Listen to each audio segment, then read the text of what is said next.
नमस्कार, मैं हूं आकर्षण उपल और इस समय आप ये सीधी तस्वीरें देख रहे हैं IBN 24 पर।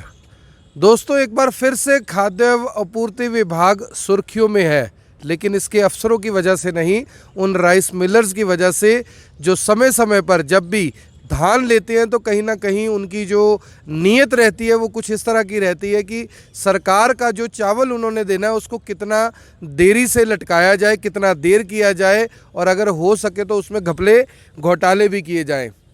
मामला कल का है। कल क्या होता है, कल करनाल के अंदर दो बड़े ट्रक पकड़े जाते हैं जो यूपी से आए हैं।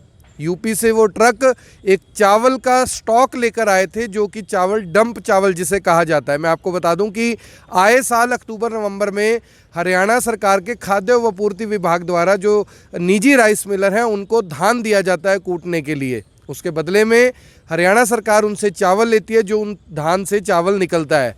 इस घोटाले की जो परतें हैं वो कुछ इस तरह की हैं, जो चावल उसके अंदर से निकलता है, ऐसे आरोप लगाए जाते हैं। ऐसे समय समय पर कई उदाहरण सामने आए हैं कि जो राइस मिलर हैं उस चावल को बेच देते हैं और यूपी, बिहार, झारखंड, पश्चिम बंगाल से जो डंप चावल का स्टॉक होता है, जो सड़ चुका होता है, ख़राब होता है या खाने लायक, प्रॉपरली खाने लायक नहीं होता, वो जो स्टॉक है वो वहाँ से लेकर आते हैं और बदले में जो धान उन्होंने लिया होता है सरकार को दे देते हैं। ऐसे में कल जो दो ट्रक हैं, करनाल के खाद्य व आपूर्ति नियंत्रक अनिल कुमार और जो करनाल के SDM हैं, उन्होंने छापा मारकर दो ट्रक पकड़े थे।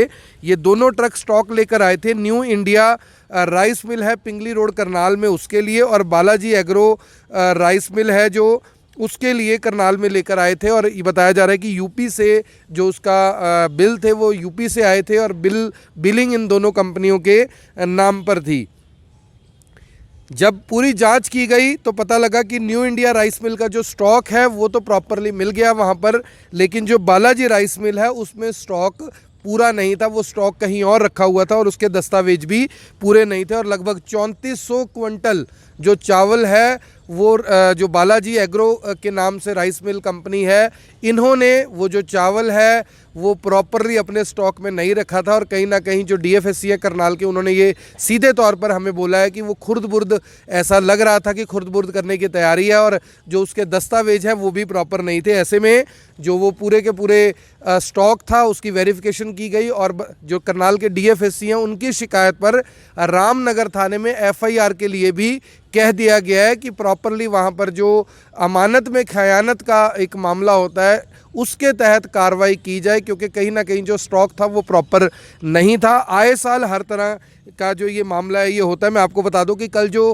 ट्रक पकड़े गए थे ये दोनों ही ट्रक राजस्थान के थे और इन्हें यूपी के बांदा शहर से लोड कर लाया गया था। एक ट्रक में 335 क्विंटल जो BPL चावल, लो ग्रेड का चावल होता है, वो था और एक ट्रक में 402 क्विंटल चावल था। और मौके पर SDM जो है करनाल के नरेंद्र पाल मलिक और DFSC करनाल अनिल कुमार मौके पर पहुंच गए, क्योंकि DC निशांत कुमार यादव को ये सूचना और जानकारी मिली थी कि इस तरह से जो बाहर का चावल है जो BPL कैटेगरी को मुफ्त में बांटा जाता है, कहीं ना कहीं वो चावल को खुर्द-बुर्द करने की तैयारी है और सही जो साफ़ सुथरा चावल है उसके बदले में यूपी, बिहार का जो चावल है वो यहाँ पर लेकर आया जा रहा है। ऐसे में मैं आपको बता दूं कि जो चावल थे इनका स्टॉक 30 जून तक राइस मिलर्स को पूरा करना था, लेकिन क्योंकि कोविड-19 चल रहा है ऐसे में 15 जुलाई तक का इन्हें समय दिया गया। करनाल के जो खाद्य व आपूर्ति नियंत्रक है अनिल कुमार, उन्होंने बताया कि 86% जो स्टॉक है वो हमारे पास आ चुका है। 86% चावल की जो पूर्ति है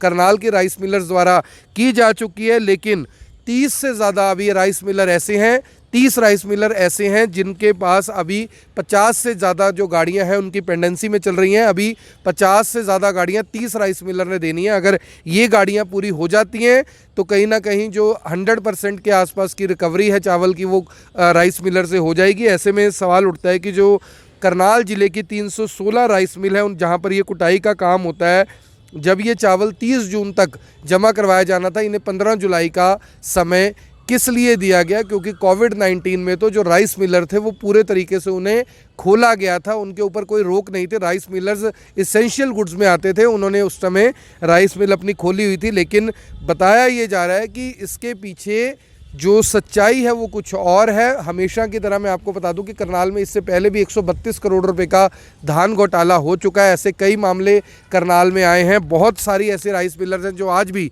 करनाल के खाद्य व आपूर्ति विभाग की डिफ़ॉल्टर हैं और उन्होंने आज भी चावल नहीं दिया, जहां पर उनकी संपत्तियां कुर्क यानी कि कुछ कंपनियों की संपत्तियां भी कुर्क हो गई हैं। कुछ के मामले हाई कोर्ट और जिला कोर्टों में भी चल रहे हैं। ऐसे में सवाल उठता है कि जो राइस मिलर हैं, आखिर उनके ऊपर रह रहकर ये आरोप क्यों लगते हैं?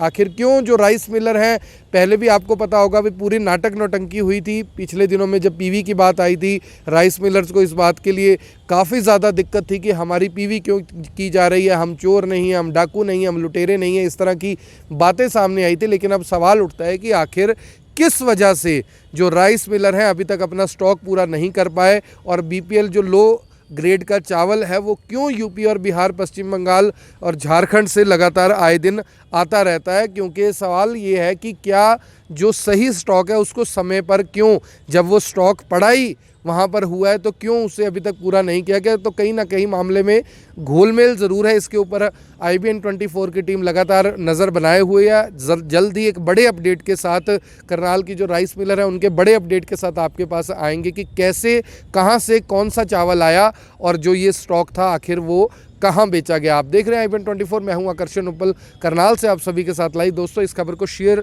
ज़रूर कीजिएगा। गरीब व्यक्ति जिसके लिए सरकार पूरे तरीके से प्रयासरत रहती है कि उसे अच्छा गेहूं दिया जाए, अच्छा चावल दिया जाए, अच्छा आटा, अच्छी दाल दी जाए, लेकिन जो व्यापारी लोग हैं, कहीं ना कहीं जो अधिकारी हैं, वो सरकार की इन नीतियों पर पलीता लगाने में बिल्कुल भी गुरेज नहीं करते। आप देख रहे हैं IBN 24, मैं हूं करनाल से आप सभी के साथ लाइव। धन्यवाद।